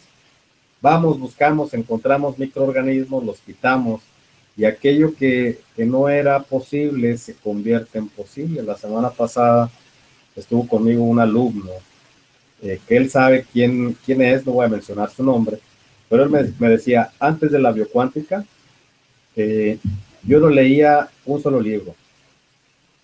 Obviamente, pues los de la escuela sin ningún problema. Pero después de la biocuántica, hoy me los estoy devorando, dice. Hoy tengo pasión por leer. ¿Qué significó? ¿Significó que lo hicimos superior? No, significó que la enfermedad estaba impidiendo que su coeficiente intelectual traspasara la frontera únicamente de su carrera y pudiera estar documentándose con otras vertientes de otra naturaleza, sociales, históricas, etcétera. Entonces, ¿qué va a pasar con esa persona? que cuando interactúe en un grupo, esa persona, por el conocimiento que va adquiriendo y que va desarrollando, evidentemente vaya teniendo una repercusión en el que le observa o que le escucha, que le da la sensación como una referencia del antes y el después, que antes no compartía y que ahora comparte y a lo mejor hasta enseña. Entonces, ¿qué pasó con esa persona? Su coeficiente intelectual aumentó, pero aumentó porque, como no es magia, agarró libros, empezó a leer y su coeficiente intelectual se vio incrementado debido a que hay más información que ingresó por la vista y por el oído. Hay aplicaciones que él mismo me enseñó. Si yo te pongo un libro en la mano y te digo, bueno, pues este hay que leerlo, baja una aplicación en su tableta y pone al narrador que tiene la tableta, pone a leerle el libro y entonces él se está estimulando a través de los audífonos y no está leyendo con los ojos, simplemente a través del oído, y funciona exactamente de la misma manera. Entonces la información se establece y por consecuencia el coeficiente intelectual mejora y mejora dramáticamente. Es decir, estamos haciendo cambios de conciencia en el ser humano con la biocuántica. La respuesta es sí. Estamos haciendo mejores seres, más inteligentes, mejores. No estamos haciendo eso. Lo que estamos haciendo es quitar virus, bacterias, hongos y parásitos, y las características y condiciones de la persona son las que van a hacer que esa persona desarrolle más y más. Son oportunidades que tenemos ahora sí de mejorar internamente y en el entorno. Javier, una duda que me asalta es, ¿qué sucede para ti con estos recién nacidos neonatos que son sometidos a excesivas, ya no quiero criticar directamente el protocolo de la vacuna, sino cuando son demasiadas vacunas en tan corto tiempo? Hay estudios claros de que, por ejemplo, en Japón se mejoró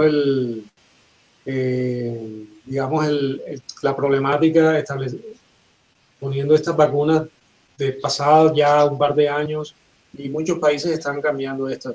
¿Tú crees que la vacunación tiene incidencia? Porque, bueno, hay una cantidad de flujos bioquímicos que se mueven con estos recién nacidos, con el desarrollo de sus facultades cerebrales bueno, cognitivas. Fíjate bien, la pregunta que lanzas es altamente peligrosa en este sentido. Bueno, no tienes que, la idea no es criticar un modelo actual, sino dar un poco de recomendaciones. En nuestra web tenemos bastantes médicos, inclusive médicos que son pro vacuna, que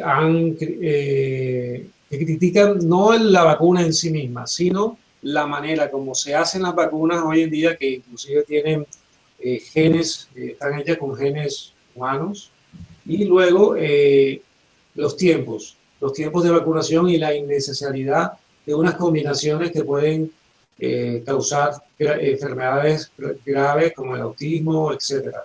Entonces, bueno, yo no quiero ponerte en ningún compromiso, sino simplemente que como la biocuántica, desde el punto de la vista de la biocuántica, par biocuántico, y tu experiencia en consulta y en la vida práctica, ¿qué información te da respecto a esto? Muy bien, y agradezco la pregunta y agradezco la aclaración. Yo iba en ese sentido. Cuando hay una vacuna y el ser humano, lo voy a poner tal cual, no nada más neonato, sino en la etapa temprana de la vida, no ha sido tratado de una manera integral, es decir, que no haya virus, bacterias, hongos y parásitos en su cuerpo. Si los hay, y te puedo decir que el 99.2% de las veces los hay, al momento de la primera vacuna ya hay de alguna manera alguna enfermedad a nivel bioquímico de entrada. Simplemente cuando hacen el aspirado de la boca al momento de nacer y quitar todos los líquidos que están por allá adentro, puede llegar a lacerar la perilla o el extractor, puede llegar a lacerar alguna estructura por ahí en la boca y eso puede llegar a provocar un cambio en la bioquímica y por tanto la posibilidad de que inicie un proceso infeccioso. Entonces, desde ese momento ya hay una bioquímica cambiada que puede progresar hacia una enfermedad. Si a eso le agregas una vacuna, y las vacunas pueden ser dos tipos, una es oral y la otra es vía intramuscular, de tal manera que estas dos vacunas, la que cualquiera de las dos que sigas con un cuerpo enfermo, la posibilidad de que tenga una reacción secundaria es muy elevada. Yo he hecho estadísticas y la reacción que un ser humano ha tenido, y han sido en casi 20,000 personas, la reacción que ha tenido a la primera vacuna, en porcentaje, todos han reaccionado el 79% de esa cantidad de 20,000 personas. ¿Qué quiere decir? Que experimentaron o alguna fiebre, alguna reacción cutánea o algún problema digestivo adicional, es decir, hubo una reacción adversa y se cree que eso es lo que debe de hacer la vacuna para que el sistema inmunológico tome las características de lo que se está suministrando como vacuna, lo reconozca y entonces ya reconocido ahora sí pueda llegar a atacar en el futuro, que puede ser a corto, mediano o largo plazo. Esa es la creencia. La realidad en el cuerpo es que si no hay enfermedad en ese pequeño recién nacido, como es el caso de los niños que nacen después de la terapia biocuántica, y se les aplica cualquier tipo de vacuna de cualquiera de las dos posibilidades, el fornix del bebé, el cerebro del bebé, tiene a bien analizar esa sustancia bioquímica que está ingresando, ya sea vía oral, que es menos agresiva, o cutánea, subcutánea, que es más agresiva, que no sabes qué va a picar, si va a rasgar alguna arteria, alguna vena, algún capilar, la fibra muscular, que también hay de alguna manera pequeñas arteriolas. En fin, siempre subcutánea puede llegar a generar una posibilidad de infección mucho más rápida. Entonces, es decir, no debería de ser vacunado el neonato o el recién nacido o el niño de edad temprana. Eso no tiene un sustento. La realidad es que si sometemos a ese niño, a ese bebé, a la terapia biocuántica y posteriormente es vacunado, el cerebro decidirá si esa sustancia que está ingresando es buena o no. Si es buena, la aprovecha y entonces verdaderamente construye sus anticuerpos. Y si le hace daño, inmediatamente la va a sacar por orina o por evacuación. De tal manera que el esquema nacional y ahora mundial de vacunación, y no nada más para niños, sino también para adultos, puede traer repercusiones sí y solo sí. En ese ser humano ya hay enfermedad. Entonces, es como ocurre sin vacunas. Tú vas y comes junto con tus amigos, digamos que sean 4 amigos, vas y comes una pizza y a 3 de ellos no les hace ningún daño y a ti te hizo daño. Entonces, el pensamiento tuyo te ubica es que la pizza estaba mal, pero no le hizo daño a los otros 3. ¿Qué significa? Significa que tu cuerpo ya tiene alguna contaminación, que esa contaminación existente, cuando le agregas el contenido de la pizza, va a cambiar la bioquímica y va a generar un problema de alguna naturaleza, mientras que a ellos, con esa bioquímica que ellos tenían, no les causó lo mismo. Las vacunas exactamente igual. Si el ser humano fuera tratado con biocuántica, y hablo específicamente y puntualmente con biocuántica, nos aseguramos de quitar virus, bacterias, hongos y parásitos, y entonces la cartilla nacional o mundial de vacunación debe de seguir evolucionando, es decir, de seguirse aplicando, porque hay países que si no tienes tal vacuna no te dejan pasar. O hay escuelas que si no tienes la cartilla de vacunación no te permiten estudiar. Y entonces se convierte así como una necesidad imperiosa, mandatoria, de que la tengas que llevar a cabo. La biocuántica no está en contra ni a favor. A lo que nosotros nos vamos a enfocar es a directamente proveer que el sistema inmunológico, después de quitar virus, bacterias, hongos y parásitos, que el sistema inmunológico sea tan fuerte que pueda ser la lucha o el discernimiento bioquímico, si lo quieres llamar de esa manera, de saber de estas sustancias que me inyectaron, cuál de ellas me sirve y cuáles no. Y si no me sirve, que la saque. Y entonces, verdaderamente hacer que mi cuerpo se vea complementado de una manera satisfactoria. Entonces, es bueno tener la cartilla de vacunación, pues porque el sector salud así lo exige, es bueno. Es mejor que el sistema inmunológico en el ser humano esté al tope máximo, definitivamente sí, y esto lo provee la biocuántica energética aplicada. Entonces, de esa manera vas a evitar que ese humano tenga repercusiones en su pensamiento, y si hay repercusiones en su pensamiento, cuando trata de bajar un pensamiento y convertirlo en una idea, pues que el pensamiento sea nítido, y si es un pensamiento nítido y se convierte en realidad, y esto es bueno para el hombre, entonces, bueno, pues ese sueño se convirtió en una realidad, y entonces lo que yo le llamé el espíritu humano, un sueño que cuando hay información lo transfieres de ese sueño a una realidad, esa persona que lo soñó hace que su pensamiento baje y se transforme en algo real si en el humano en la persona hay la información suficiente para poder hacer ese agente transformador. Gracias, Javier. Agradezco toda la información que has compartido hoy. Tenemos muy buena respuesta del público. Muy agradecidos con todo lo que lo que hemos compartido en este programa. Hay un par de preguntas relacionadas con las personas que tienen una capacidad de visión un poquito más allá de lo material, que conectan. Tú previamente lo has tocado y has hablado sobre todo este movimiento de los chakras, y alguna vez estar bien conectados con la coronilla, tenemos una capacidad de bajar y de subir información, digamos la información del universo.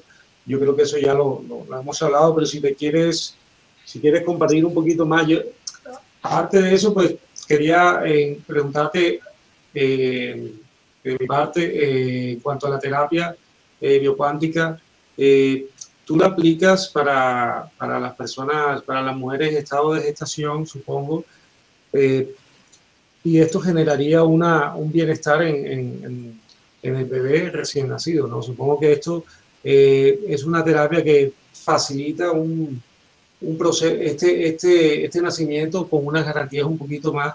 Yo no creo que sea una garantía, pero te genera adicionalmente un plus, ¿no? Quisiera que Así es, una expectativa.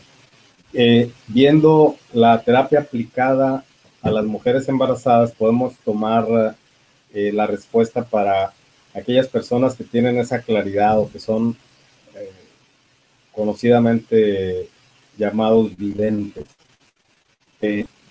Cuando una mujer está en gestación, ha ocurrido ya todo el proceso, se ha formado totalmente este ser humano.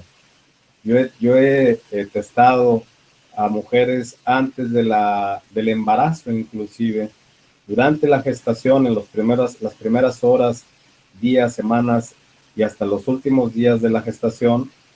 He ido dando el seguimiento puntual en 14 mujeres durante todo ese desarrollo, y hemos encontrado cosas muy interesantes. Cuando esta mujer ha sido testada antes de siquiera pensar que se iba a embarazar, su sistema inmunológico está elevado. Debido a que ya no hay virus, bacterias, hongos y parásitos, el cerebro hace lo conducente y deja sustancias que van a coadyuvar ya conocidas, linfocitos B, linfocitos T, histamina y algunas otras sustancias del sistema inmunológico a tope. Entonces viene la gestación, se da en la perfección aquello que mencionaba del huevo que se abre, entras sustancias, se forma dopamina y todo esto. Y entonces todo se forma de una manera perfecta en la mujer, y esa mujer durante los primeros días y semanas de la gestación no padece un solo síntoma. Esto quiere decir que todo en su cuerpo, su cerebro está coordinando su salud, la salud de la mamá y la salud del bebé que está ahí en gestación. Entonces, la forma en que esto se da es a nivel bioquímico, pero la mamá siempre intuitiva, obviamente esa intuición es bioquímica. En esa intuición, la mamá rápidamente sabe cuando algo es distinto durante la gestación. Entonces, ocurren cambios bioquímicos en el cerebro de mamá y particularmente en la adenina como neurotransmisor. Ocurre un cambio drástico durante las primeras 2 horas en la que el huevo ha sido fertilizado por el esperma. Y en ese momento la mujer siente un cambio en esa adenina y viene un cambio en aquello que ya, sobre todo las abuelitas de antaño, las mamás de hoy, inmediatamente pueden llegar a ver en esa mujer y decirles, tú estás embarazada, tú tienes ahí una cara distinta, y empiezan a sonar así como videntes. La abuelita vidente de lo que le está ocurriendo a la hija o a la nieta. De tal manera que esa visión, ocurre algo en el cuerpo de la mujer que está apenas con las primeras 2 horas de fertilización.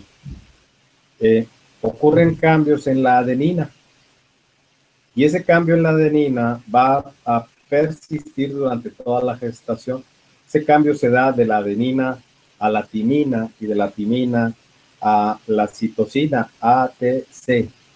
Estas sustancias, todos neurotransmisores, empiezan a vibrar a una frecuencia, y en esa frecuencia hacen que el que esté alrededor vibre de la misma naturaleza y haga que la adenina, la timina y la citosina en esa abuelita vibren a la misma frecuencia. Entonces tendrías a la nieta que está embarazada y que no sabe, y a la abuelita que le dice, y tú estás embarazada. Entonces suena así como un ser vidente. El ser vidente significa eso precisamente, tener características muy particulares en la adenina, en la timina y en la citosina. La guanina no, dijimos que esa es la neurocomunicación a la vista.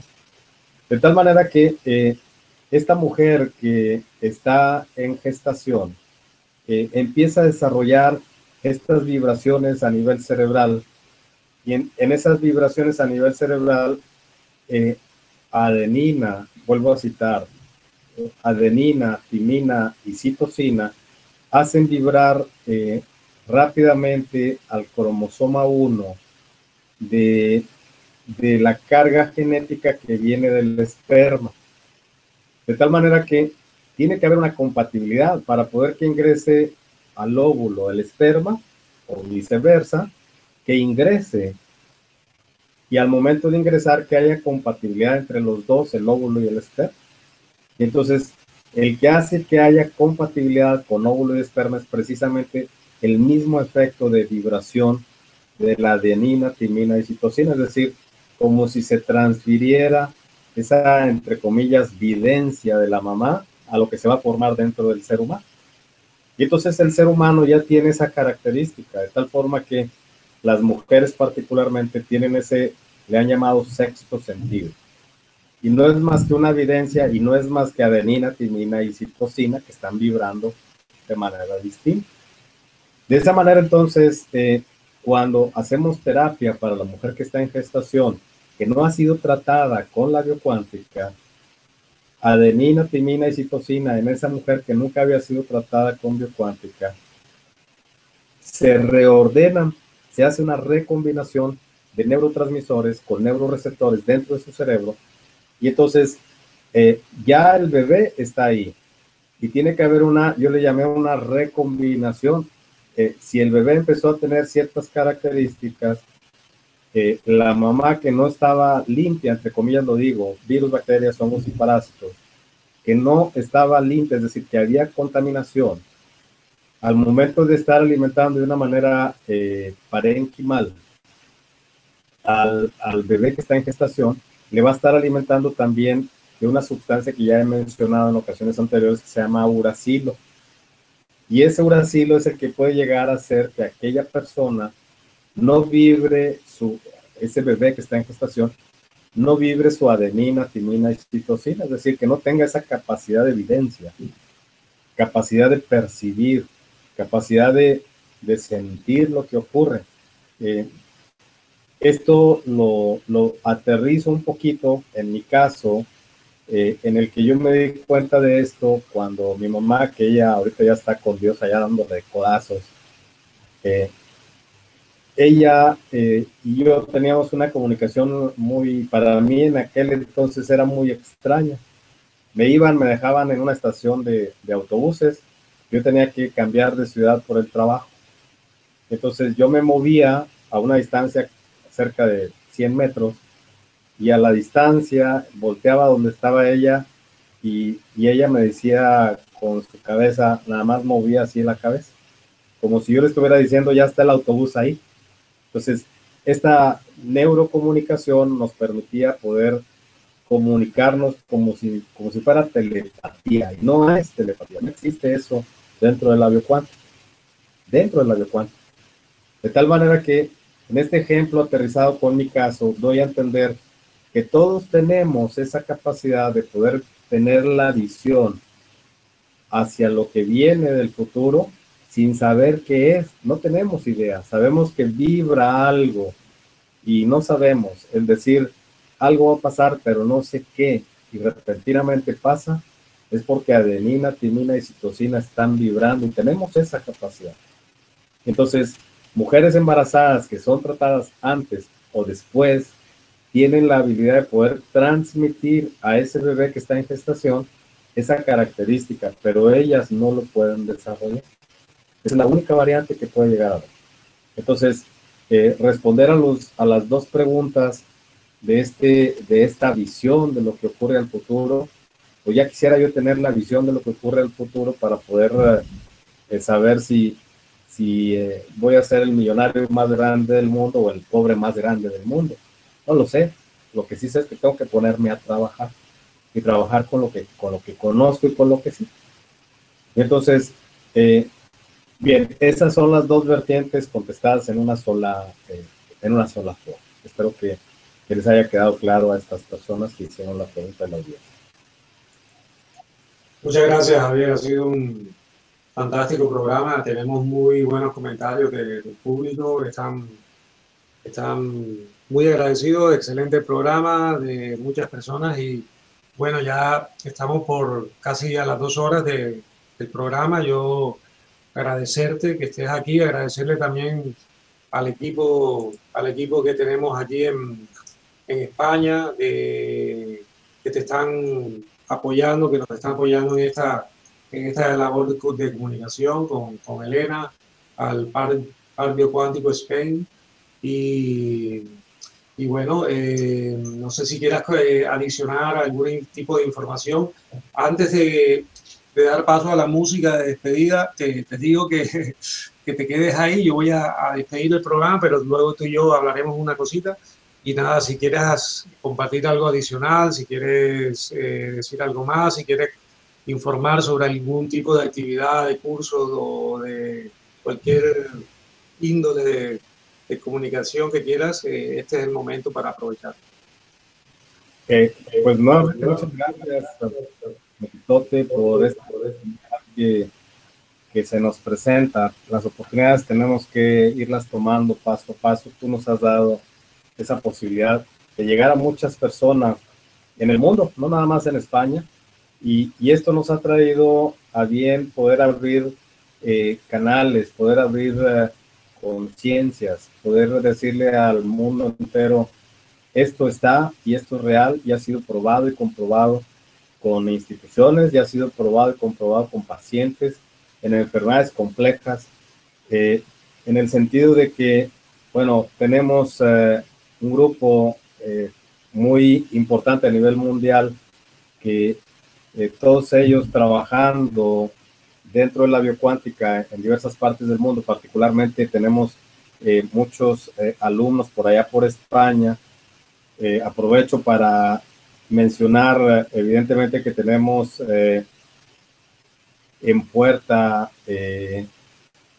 cursos que vamos a estar impartiendo por allá en Madrid. Las fechas, me gustaría sacarlas así rápido, pero pues como que no se me da muy bien el manejo de información de la tecnología en estos aparatos. Entonces quiero sacarla rápido, pero pues no se la. No te preocupes, Javier, que eso, la información está colgada en la web, en Par Biocuántico Space, en la web tuya también está colgada. Está en todos estos links, el parbiocuántico.com, está también el correo, he puesto los links en el chat para que las personas se comuniquen contigo directamente, con Elena. Y nada, que no te preocupes, que la información ya está, todos los links están comunicados para que las personas más interesadas se pongan en comunicación contigo y con Elena. Y agradecerte nuevamente tu presencia, tu capacidad de investigación, porque, bueno, yo me quedo sorprendido porque te conozco, bueno, no sé hace cuánto que empezamos a hacer estas charlas y estos programas y bueno, me quedo maravillado siempre de la capacidad de investigación. Sé que en este espacio no tenemos tiempo para profundizar tanto como yo veo que tu mente ha llegado a profundizar. Creo que el título de médico ya honoris causa lo deberías de tener. Y para mí y para todos es un verdadero placer tenerte y saber que estás llevando a cabo esta labor, que además lo haces de corazón, con un amor impresionante. Sé que tienes una conciencia y un amor por lo que estás haciendo, que es que a todos leguas, que se nota a todas las lenguas. Pues nada, entonces te agradezco ahora sí que tantos buenos deseos.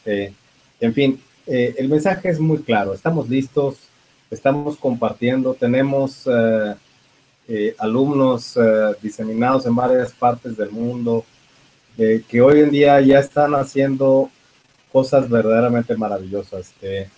Todos ellos están compartiendo de la misma manera que yo lo estoy haciendo, de una manera totalmente